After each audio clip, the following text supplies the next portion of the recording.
ये आपको क्लियर हो गया। अब आ जाएं एक और एग्जांपल जल्दी से कर लेते हैं, उसमें हम बहुत ज़्यादा टाइम नहीं लगाएंगे क्योंकि यहाँ पर मैंने आपको जो बेसिक कॉन्सेप्ट था वो क्लियर कर दिया है। लेट्स सपोज आपको ये प्रॉब्लम दी हुई है कि ये एक जो ट्रक है या बड़ी सी जीप है, जो भी है, कोई व्हीकल है और इसका मैस है 8000 kg, और इस जो ट्रेलर है जिसको ये खींच रहा है, जिसको ये पुल कर रहा है, उसका मैस है 2000 kg। और ये जब इसको ये पुल कर रहे, जो एक्सेलरेशन है, एक्सेलरेशन हो रही है कि नहीं हो रही है, और वो है 0.15 मीटर पर सेकंड स्क्वायर। जो रेजिस्टिव फोर्स ऑफ फ्रिक्शन है इस पर जो एक्ट कर रही है, यानी इसके अगेंस्ट इंजन पर ओवरऑल जो इस पर एक्ट कर रही है, वो है RF कर देते हैं, RE कर देते हैं, resistive force of friction on the engine, वो है 80 न्यूटन्स। और रेजिस्टिव फोर्स ऑफ फ्रिक्शन जो इस ट्रेलर पर एक्ट कर रही है, तो ये जो है ट्रेलर पर RT कर देते हैं, ये है 10 न्यूटन्स। वो आपको ये कह रहे हैं कि जो टेंशन है ये आप कैलकुलेट करें, जो टेंशन है। और दूसरा इसका जो इंजन का थ्रस्ट है, हम इधर कह देते हैं फोर्स ऑफ द इंजन, वो आप फाइंड आउट करें वो कितनी है,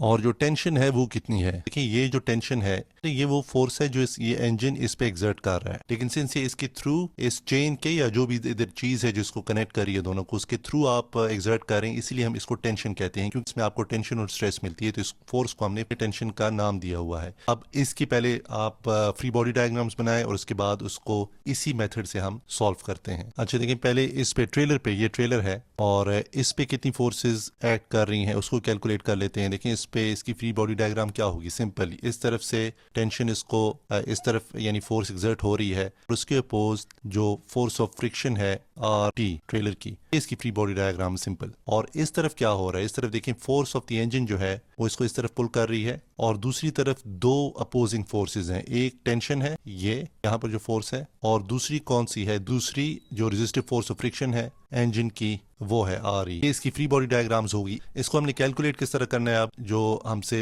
ये जो दोनों फोर्सेस हैं, बाय द वे ये टेंशन भी फोर्स है और जो थ्रस्ट है इंजन का वो भी फोर्स है, वही मेथड जो इधर हमने किया था। देखिए दोनों पर एक्सेलरेशन यहाँ पर हो रही है, बिल्कुल हो रही है, दोनों आगे जा रही है ना, हमें बताया हुआ है कि ये एक्सेलरेशन दोनों में हो रही है। जब एक्सेलरेशन हो रही है तो इसका मतलब है रिजल्टेंट फोर्स है, बिल्कुल है। वो रिजल्टेंट फोर्स FR, कोई दो फोर्सेज हैं एक दूसरे से माइनस हो रही है तभी रिजल्टेंट फोर्स आती है ना आपके पास। कौन सी फोर्स किस में से माइनस हो रही है, ट्रेलर के केस में, तो जाहिर है टेंशन में से जो रेजिस्टिव फोर्स है वो आप माइनस करें तो आपके पास रिजल्टेंट फोर्स आ रही है, जिसकी वजह से आपका ट्रेलर जो है वो मूव कर रहा है, जो एक्सेलरेट कर रहा है। तो जो टेंशन है, इस फॉर्मूला से टेंशन आप किस तरह निकालेंगे, सिंपल, TFR प्लस ये resistive force of friction of trailer हो जाएगी। FR आप किस तरह, रिजल्टेंट फोर्स आप किस तरह फाइंड आउट करेंगे, आपको ऑलरेडी पता है, FR is equal to simply MA, और जिसमें M क्या होगी, ट्रेलर की केस में कितनी है, 2000 है, और एक्सेलरेशन यही है 15। मैं यूनिट्स नहीं लिख रहा हूँ फिलहाल, तो ये कितना हो जाएगा, इसको आप कैलकुलेट करें। देखें ये अगर 1000 होता तो ये 1 और ये आ जाता है 150, अगर 2000 है 300 न्यूटन ये आ गया, और साथ इसकी जो रेजिस्टिव फोर्स ऑफ फ्रिक्शन है वो 10 न्यूटन है। मैं यूनिट्स नहीं लिख रहा हूँ, लेकिन चलिए लिख देते हैं 300 न्यूटन प्लस 10 न्यूटन, 310 न्यूटन आपकी टेंशन की फोर्स होगी। इसमें वही चीज है, एक्सेलरेशन हो रही है, इसका मतलब रिजल्टेंट फोर्स है, बिल्कुल है। रिजल्टेंट फोर्स कितनी है, तो वो कोई फोर्स किसी दूसरी फोर्स से माइनस हो रही है ना, तभी आपके पास रिजल्टेंट फोर्स आएगी। जब आप कहते हैं रिजल्टेंट, इसका मतलब है माइनस प्लस कहीं पर हो रही है, यानी माइनस हो रही है, तो रिजल्टेंट फोर्स इधर कितनी होगी, यानी इस केस में F इक्वल टू MA क्या होगा, RE लिख देते हैं, FRE ये होगी। इसका वेट कितना है, 8000 आप मल्टीप्लाई करेंगे किससे, इसी से 0.15, ये कितना आएगा, ये देखें अगर ये 1000 होता तो ये 150 होता, 150 इंटू 8 करें, 150 इंटू 10 करें कितना होगा, 1500 होगा। 8 करेंगे तो उसमें से 300 निकाल देंगे तो 1200 आ जाएगा। ये 1200 आ गया न्यूटन्स, ये हो गया। अच्छा इसको पहले इसी तरह लिख देते हैं, सॉरी आप में ये फॉर्मूला पूरा कर देते हैं। रिजल्टेंट फोर्स जो है वो इस केस में कितनी है, फोर्स ऑफ द इंजन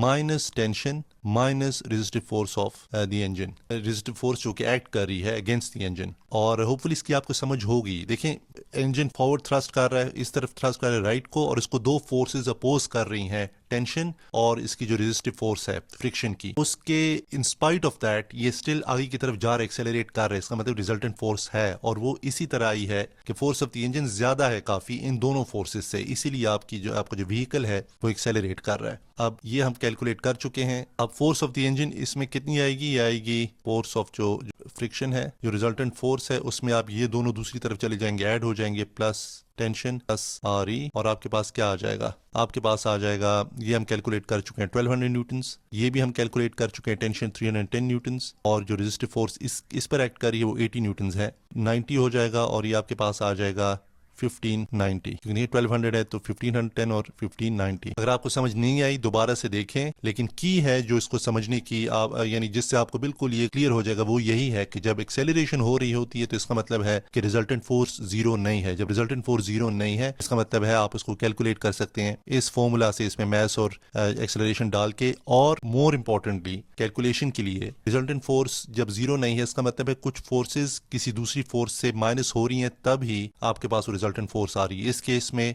आपकी जो फ्रिक्शन थी सिर्फ वही थी, फ्रिक्शन माइनस हो रही थी फोर्स ऑफ द इंजन से। इस केस में दो हैं, टेंशन भी है और रेजिस्टिव फोर्स भी है, और ट्रेलर के केस में एक ही है, टेंशन आपने टेंशन कैलकुलेट करनी है, उसमें से रेजिस्टिव फोर्स आप निकालेंगे तो रिजल्टेंट फोर्स आएगी। अगर क्लियर नहीं है एक मरतबा दोबारा देखिए, इंशाल्लाह क्लियर हो जाएगा।